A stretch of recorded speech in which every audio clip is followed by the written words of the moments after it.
Okay, so we have multiplying function.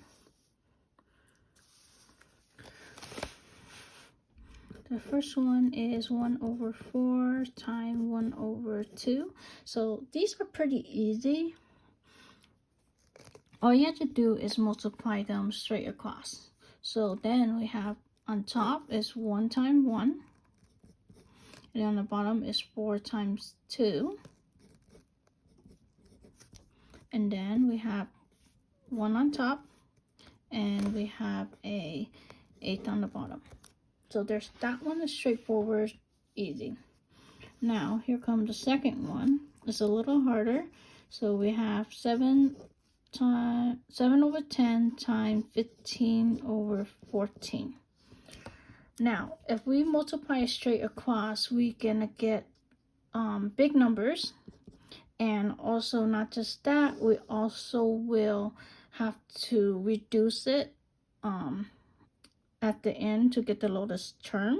So then we're gonna have to deal with big number and trying to reduce it. So we're gonna try to work something else before that, which is trying to make each and every single one of them write it into primes. So 7, we can't really do anything because it's already a prime number. So what we're gonna do is just gonna write down 7 here, and then time the 15. What we have is 3 times 5. 3 is a prime, 5 is a prime number also, so that means we can't reduce these number anymore. So we're gonna write down 3 times 5 over here. And then 10, we have a 2 times 5. Those are prime numbers, so we're gonna write it on the bottom. Same thing with the 14, because it's time, so we're gonna put a time here. So 14, we have a 2 times 7. And both of these are prime number. So what we're gonna do, we're gonna write it over here.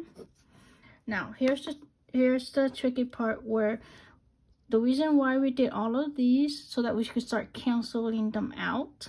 Once we start canceling them out, the final answer, it'll just be in the lowest term already. So we have a 7 on. What I meant cancel out is what you see on the top.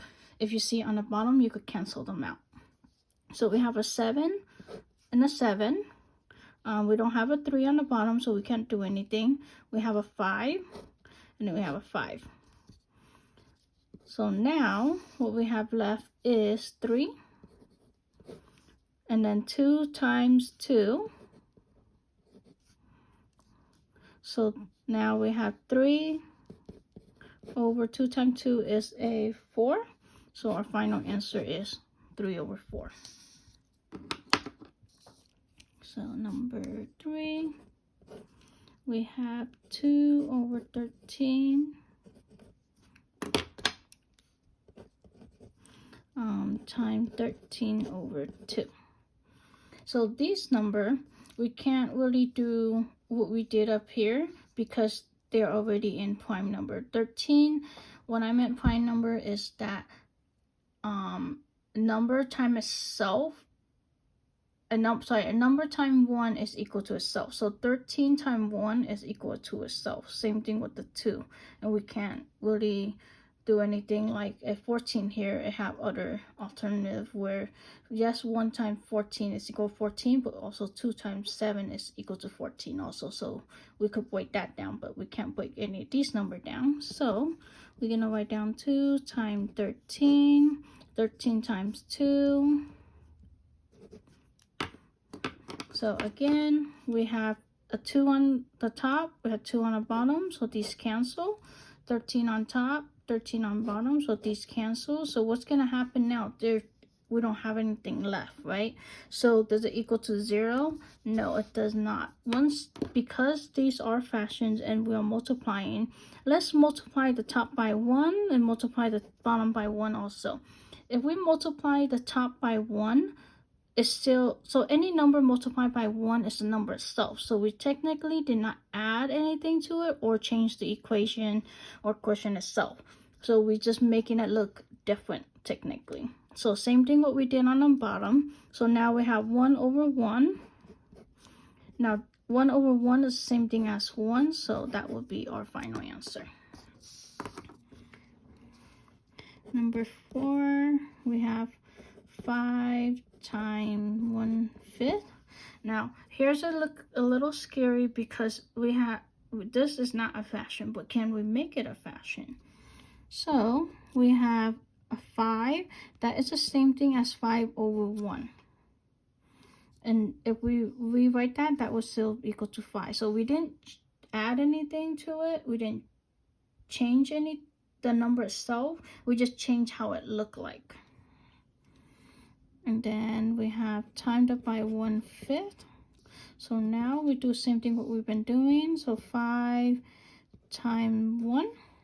And then on the bottom is 1 times 5. So 5 times 1 is equal to 5. 1 times 5 is equal to 5. 5 over 5 is the same thing as 1. Number 5, we have 10 over 13 times 26 over 15. Okay, so we're gonna, this one is a little harder, just like what we did up here. So we're gonna do the same thing again. Equal, we're gonna draw a big line. So a 10 could be broken down to be a 2 times 5, so it'll be 2 times 5, and then the multiplication here, so time 26. It's an even number, so I don't really like to think about it too much. So what I do when I see even number most of the time is I just cut it in half. So it'll be 2 times half of this is 13, and then 2 and 13 can't go any farther, so we can have 2 times 13. Okay, now 13 is a prime number, we can't do anything, so we just bring it over. 15, we could do something about it. So we have 15, which is 3 times 5. So it'll be 3 times 5. Both of these are prime, so we wrote it down. Now we have a 2 on top. We don't have a 2 on bottom. I normally just go through one by one on the top, so then I don't have to worry about did I went over at the bottom yet or not. So I just go straight across one by one with what's on top. So it's 2, we don't have 2 on the bottom, so we can't do anything. A 5, we have a 5. Another 2, we don't have anything. 13. So now what is left on top we have is 2 times 2, and the bottom we just have a 3, so that will be 4 over 3.